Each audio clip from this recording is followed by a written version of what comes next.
This episode from the life of Sherlock Holmes will be transmitted to our men and women overseas by short wave and through the worldwide facilities of the Armed Forces Radio Service.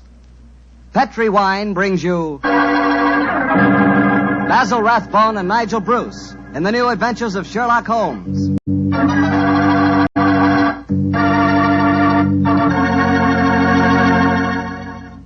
The Petri family, the family that took time to bring you good wine, invite you to listen to Dr. Watson tell us another exciting adventure he shared with his old friend, that master detective, Sherlock Holmes.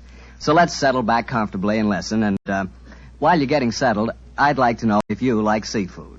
And by seafood, I mean everything from broiled lobster to fried halibut. Because if you like seafood, any seafood, you'll love it together with Petri California Sauterne. Fish and Petri Sauterne were made for each other. No kidding. Boy, I'll never in my life forget a broiled brook trout on the plate in front of me and a glass of well-chilled Petri Sauterne right next to it.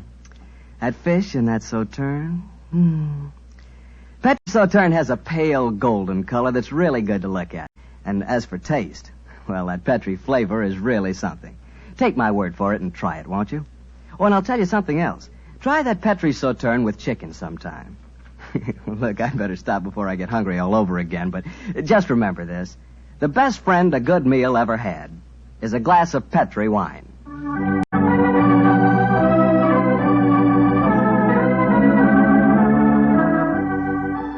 And now let's keep our appointment with the good Dr. Watson. Good evening, Doctor. Good evening, Mr. Bartell. Come over here and join me by the fire. I didn't think it was cold enough for a fire tonight, Doctor. Oh, I suppose it isn't really, but there was one late, so I just couldn't resist putting a match to it. Fire's a good accompaniment to storytelling anyway. Yes, my boy, a fire and a glass of port. Care to join me in one? Thanks, Doctor.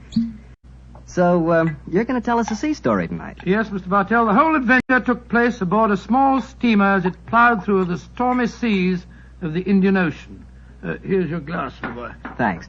And what were you and the great Sherlock Holmes doing on the Indian Ocean, may I ask? We're on our way to Calcutta to solve the case of the vanishing elephant of Parbutipur. Oh, yes, the story you told us a few weeks ago. That's quite right, my boy.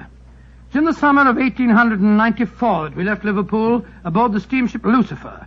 It wasn't a large ship, and as both the Mediterranean and the Red Sea proved somewhat, shall we say, unfriendly, I may tell you the first part of the voyage was quite unpleasant.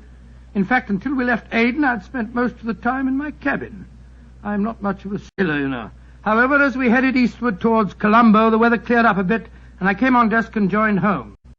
I remember on the second night out of Aden, we paced the decks together. The stars above us twinkled, the promise of a bright tomorrow, and the faint tinkle of a piano being played in the passenger lounge formed a perfect setting for an evening stroll. Only seems like yesterday that Holmes said...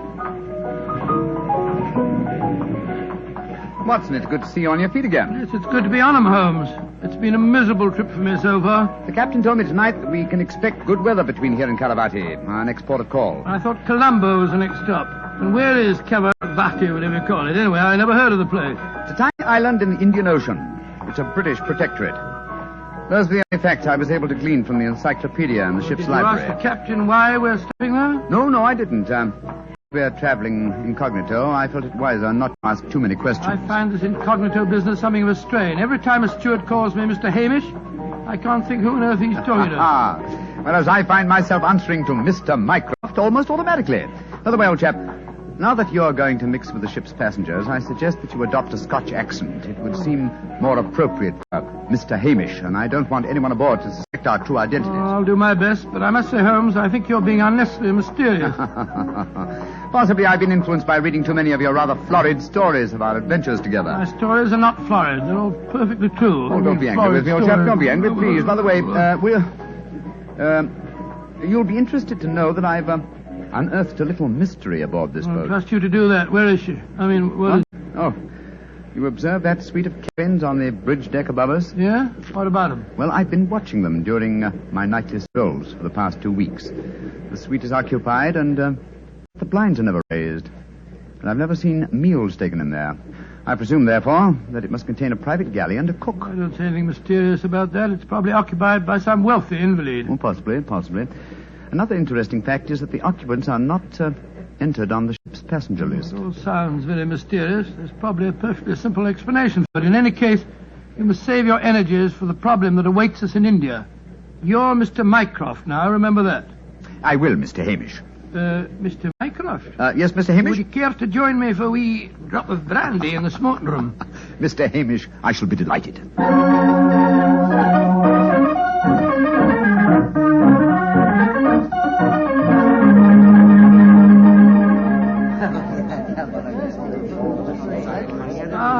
This is excellent brandy. Excellent. Watson, you notice that rather garrulous gentleman over there in the corner? You mean the one at the table with the oriental-looking fella? Yes, the talkative man is the ship's doctor, but I haven't seen the other gentleman before on this voyage. I wonder if he's an occupant of the mysterious suite on the bridge deck. Let's go over and talk to him, shall we? And remember the accent, Mr. Hamish. And so, Verda, when we landed at Colombo, I decided to take Mrs. Abbott for a moonlight rickshaw drive through the cinnamon gardens. Did you gentlemen want to see me? If you'll excuse us, Dr. Harris, my friend Mr. Hamish and I were having a little argument, and we thought that perhaps you might be able to settle it for us. An argument? Oh, I love a good argument. Sit down, gentlemen. This is Mr. Verda. How do you do, gentlemen? Good evening, sir. My name is Hamish, and this is my friend, Mr. Mycroft. I'm so happy to meet you, gentlemen. Now, how do you know, Mr. Verda? Now, gentlemen, tell me what you're arguing about. Well, I love Doctor, a good argument. You see, it wasn't exactly an argument. My friend Mr. Hamish insists that the Suez Canal was built by a Dutchman in 1870. I'm convinced that it was built by Lesseps, a Frenchman, in 1869. We thought you'd know. You flatter me. I'm only a ship's doctor, not an historian. Ask Verdi. He probably knows. Can you settle the question for us, sir? I can, Mr. Mycroft. You are almost correct. The canal was opened in 1869, though its construction began 10 years previously. De Lesseps, a French engineer, was in charge of the operation.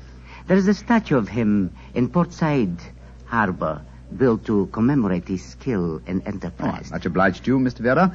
Hamish, I think that I win my bet. Aye, Mycroft, I'm afraid you do, if you're sure of your facts, Mr. Werner. I'm sufficiently sure of them, Mr. Hamish, to venture a small wager myself. No. I think I'll not make any more bets on the subject, thank you. Well, gentlemen, if you will excuse me, I shall return to my cabin now. Oh, don't go. No, don't go, sir. You'll make us feel as if we'd driven you away. Oh, not at all, Mr. Hamish. I enjoyed meeting you both, but I have some letters to write. Good evening, gentlemen. He's a charming person. Charming and extremely knowledgeable. Bit of a bore, if you ask me. You two fellas enjoyed your trip? I'm just beginning to. It takes a little time to get my sea legs, you know. Dr. Harris, how long have you been on this ship? 4 years. This is my 23rd trip east on the Lucifer. Why? Well, there's something that puzzles me on board this ship. I'm assured that you would explain it to me. And what is it? Well, the suite of cabins on the bridge deck, who occupies them? Wouldn't you like to know? Aye, Doctor, we would, and that's why my friend asked you. Well, I'll tell you. Though it's supposed to be a secret. But there'll be no harm in telling you now, for we're dropping anchor off the island of Cavarati in the morning. In that suite of rooms is the Rani of Cavarati herself. She has her own staff of servants and everything. What do you think of that? Oh, how very interesting. And is the Oriental gentleman who left the table when we arrived part of our entourage? He is, sir. He's the sort of Prime Minister of Cavarati. This whole trip of theirs is very hush-hush. Rani returning to her country, afraid someone might make an attack on her life. Have to keep it all hush-hush. Cavarati is an island that's had a lot of trouble. You seem to be remarkably well informed about the place, sir. Yeah, I should be. I used to practice there in my younger days. Oh, really? How very interesting. Yes, I could tell you strange tales about the island. I remember Oh, hello. See that fella coming into the lounge? You mean the big man with the grey hair? Yes. That's Sir Christopher Wyatt.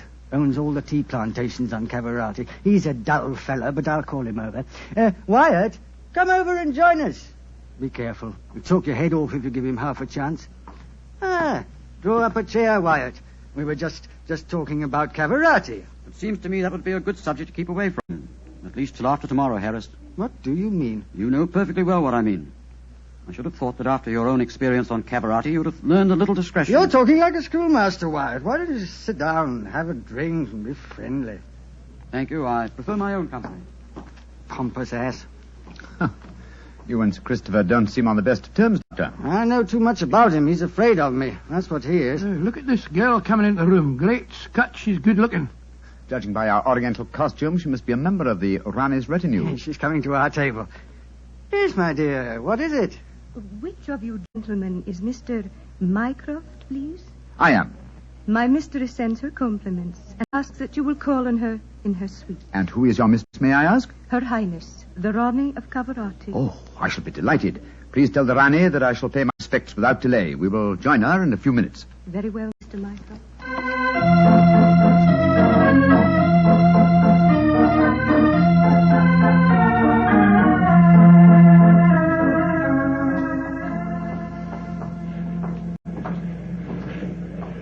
You know, Holmes, this is pretty exciting. The girl that just brought us the message was a stunning creature.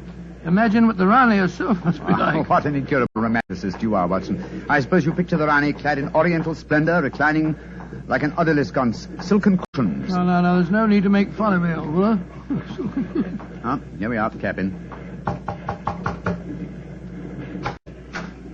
Ah, it is you, gentlemen. Follow me, please.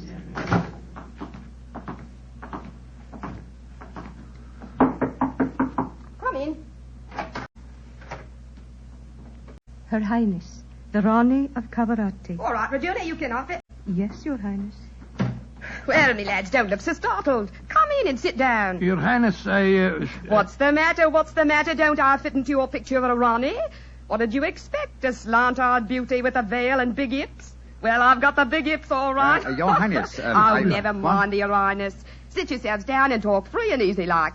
I may as well begin by telling you that I know who you both are. Mr. Sherlock Holmes and Dr. Watson. Dear me. Oh, I've seen you in the good old days in London, you know. May I ask if our visit is purely a social one, or are you in need of professional advice? Oh, a little of both, Mr. Holmes, a little of both. And we'll start off with being social. Fruma. Mem Sahib. Champagne. Botachi Mem Sahib. if you'll pardon my asking you, madam, but I've never seen you before, someone.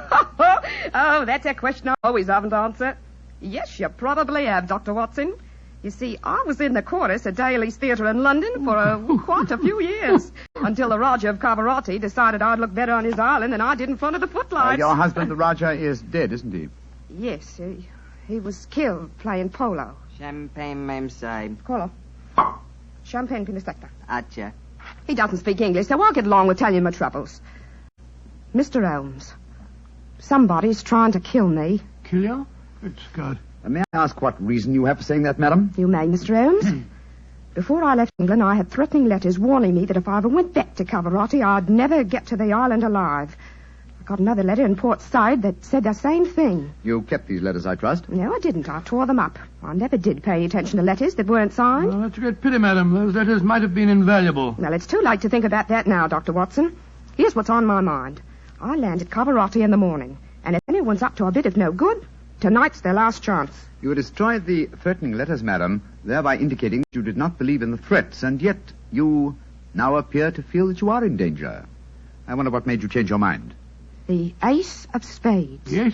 I don't understand you, madam. In the last 2 days, every time I tell my fortune, I get the Ace of Spades. Now, you know what that means.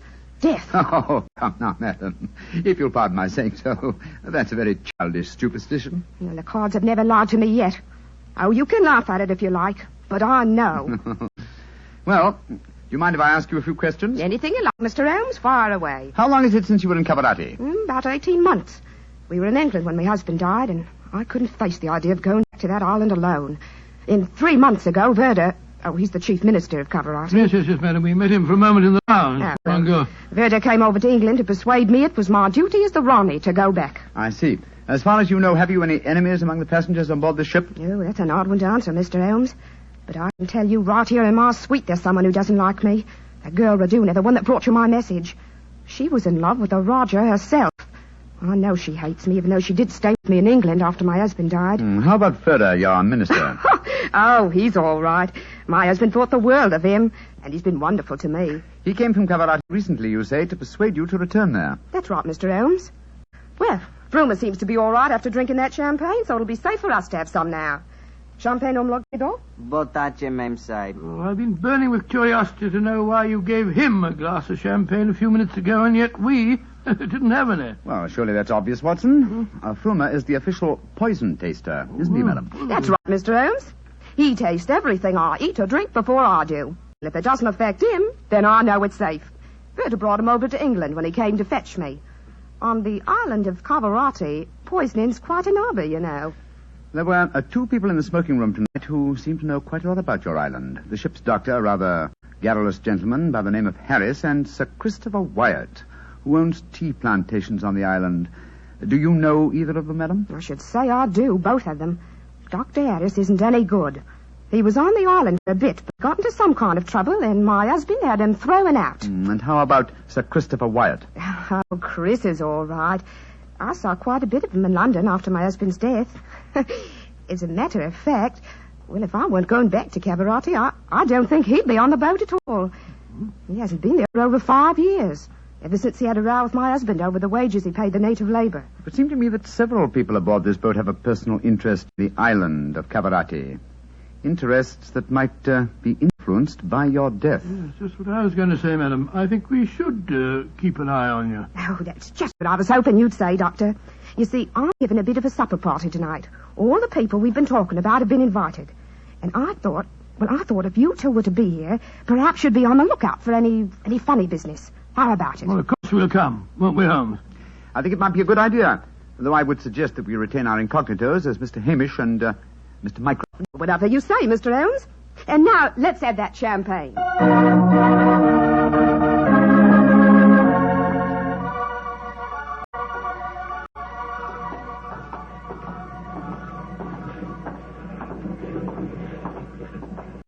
You know, Holmes, I remember the Raleigh when she was in the chorus at Daly's. She looked stunning in tights. There was one night I... Yes, no time, old chap, if you don't mind. At the moment, there's a question I want to ask you. Oh, sir? Is your medical bag fully equipped with all the antidotes to poison? Poison? It's ridiculous. How could the Rani be poisoned when she has a poison taster? My dear Watson, you mustn't... What the blazes is that? Come on, Watson. That cry came from the companionway. There are 2 figures struggling by the rail there. Good heavens! One of them has pushed the other down the companionway.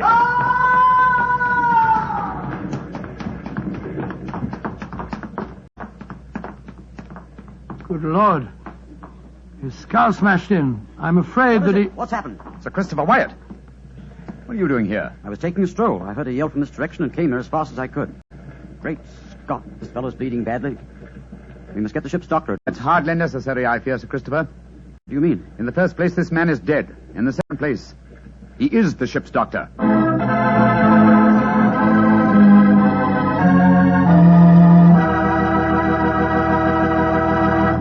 We'll hear the rest of Dr. Watson's story in just a second, so I'm just going to ask you to do one thing for me. Well, I should say for yourself. Tomorrow night, if you're having meat or any meat dish for dinner, why not open up a bottle of Petri California Burgundy? That wonderful, rich, red Petri Burgundy will turn your dinner into a real feast. You see if it doesn't. Because there's nothing like a good wine with good food. And I know your family gets good food, and I know that Petri Burgundy is a good wine. In fact, it's a perfect mealtime wine. Try it and see. And now, Dr. Watson, tell us what happened next. You said you found the ship's doctor dead at the foot of the companionway? Yes, Mr. Bartell. His neck had been broken instantly. Imagine there was a good deal of excitement aboard. No, my boy, as a matter of fact, there wasn't. We managed to get the body back to its cabin without attracting attention. Holmes, after revealing his true identity, was able to persuade the captain to hush up the killing until after the Rani's party had taken place. Oh, he didn't want to scare the murderer, I guess. What happened next, Doctor? Holmes and I returned to our cabin to dress for the party. Holmes, I remember, was in a state of suppressed excitement. He spoke quietly and deliberately. Watson, surely it's obvious why the doctor was murdered. Well, it isn't obvious to me. But it's elementary, my dear fellow.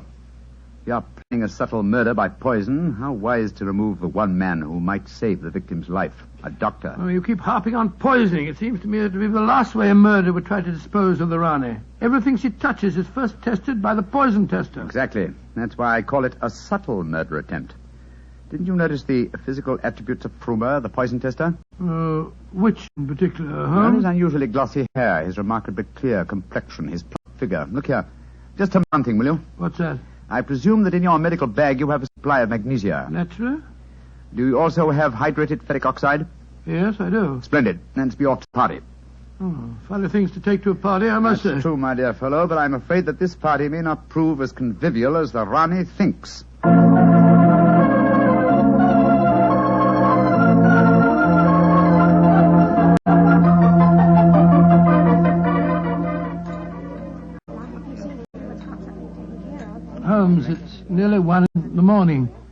Everything seems to be going splendidly. It seems to be, Watson, but keep your eyes on the Rani. Yes, I have been. The poison testers tested everything that passed her lips. We don't Doris to you, Christopher. You having a good time? Yes, indeed, thank you, Mr. Hamish. How about you, Mr. Mycroft? Oh, the Rani's a perfect hostess. Who could help having a good time? I don't think that girl Regina should be here, though. I don't want to be pompous, but after all, she's only a glorified servant. Possibly the laws of etiquette are not so strict in Cavarati as they are in London, Sir Christopher. Oh, perhaps you're right. But I don't trust the girl. Something's shifty about her. I've told the Rani more than once. Oh, well, I suppose it's none of my business. I think I'll try and persuade the Rani to sing us one of her old songs. He doesn't trust Raduna, and I don't trust him. I don't think it was an accident that we found him near the body of Dr. Harris. Shh. Here comes Vera. I trust you gentlemen are enjoying yourselves. Very much, Mr. Vera, thank you. I imagine you must be excited at the prospect of returning to Caravati. I am, Mr. Mycroft.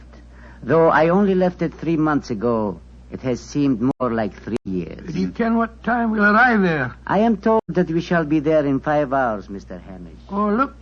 The Rani's at the piano. She must be going to give us a tune. Yes. Let's move a little closer, shall we? Chris here has asked me to sing something. Well, my voice isn't what it used to be, and don't I know it. But me spirit's the same, and that's enough to put a number over. So, old time, boys, here we go. My sweetheart's the man in the moon. I'm going to marry him soon. 'Twould fill me with bliss just to give him one kiss, but I know that a dozen I never would miss. I'll go up in a great big... Oh. Great Scott, she... Quick, Watson, your medical bag. I'll lock the doors. Right, go, Holmes. Bring some water, please. Help me. Oh, please, help me. What is the matter? Don't be frightened, madam. I'll take care of you. Thirsty. Give me water. Oh, such pain. All the symptoms of arsenic poisoning. Now I know why Holmes asked me if I had any magnesia. Ferric oxide. Do something for me, Doctor. I'm dying. Don't worry, Your Highness. You're not going to die.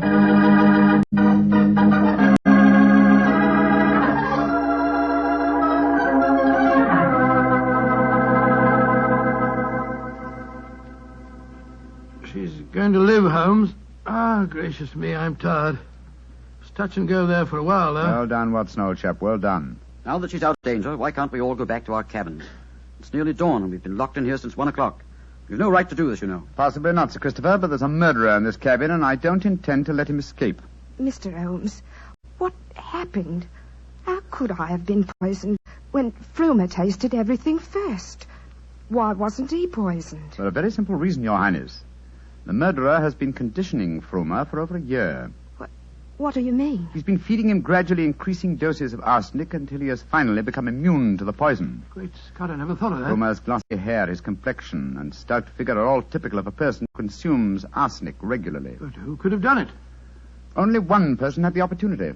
Well, tell us who that person is. No, not you, Sir Christopher, not you. For you haven't been on the island for years, whereas Frumer returned from Caravati but 3 months ago. Raduna has also been in London with her mistress for the past 18 months, remember? The answer is obvious. You did it, Verda.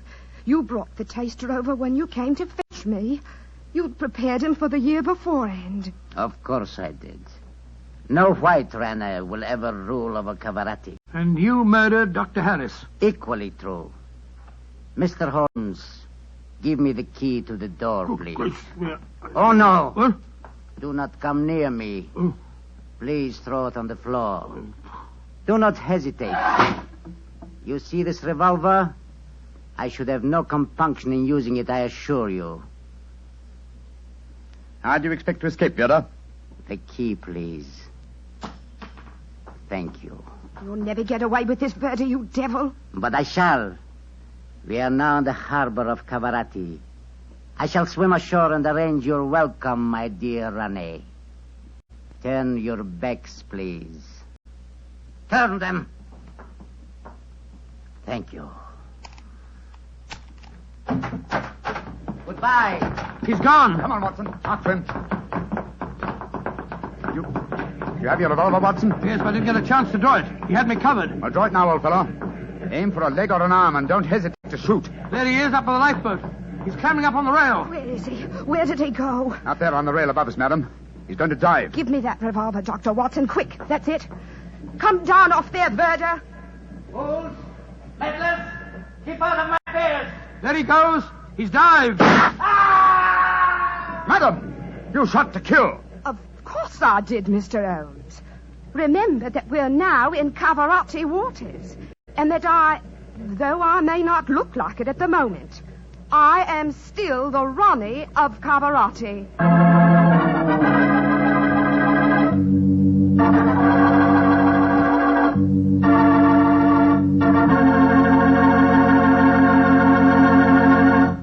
Say, that was a swell story, Doctor. It had a lot of color and quite a bit of action. Color and a bit of action. Well, I'm glad you liked it, my boy. Oh, I did.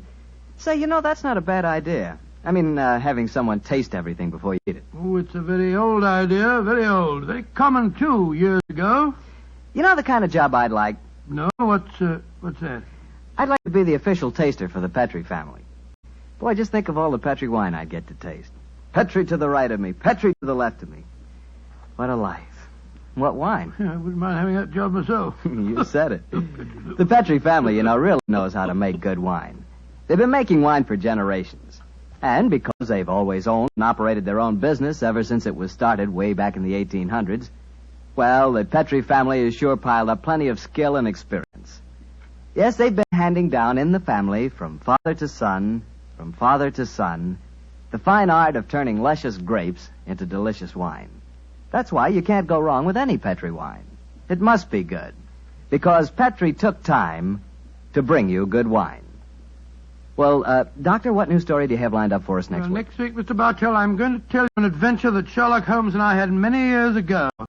It concerns a series of bonfires, an underground cellar full of gunpowder, and a strange death on the rooftops of London.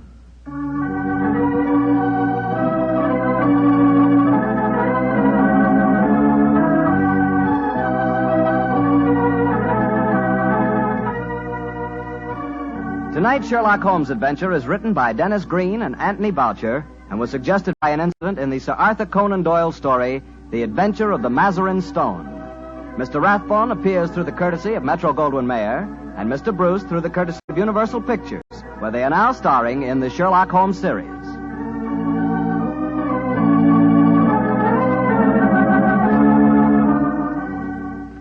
The Petrie Wine Company of San Francisco, California, invites you to tune in again next week, same time, same station. This is Harry Bartell saying good night for the Petrie family. Sherlock Holmes comes to you from our Hollywood studio.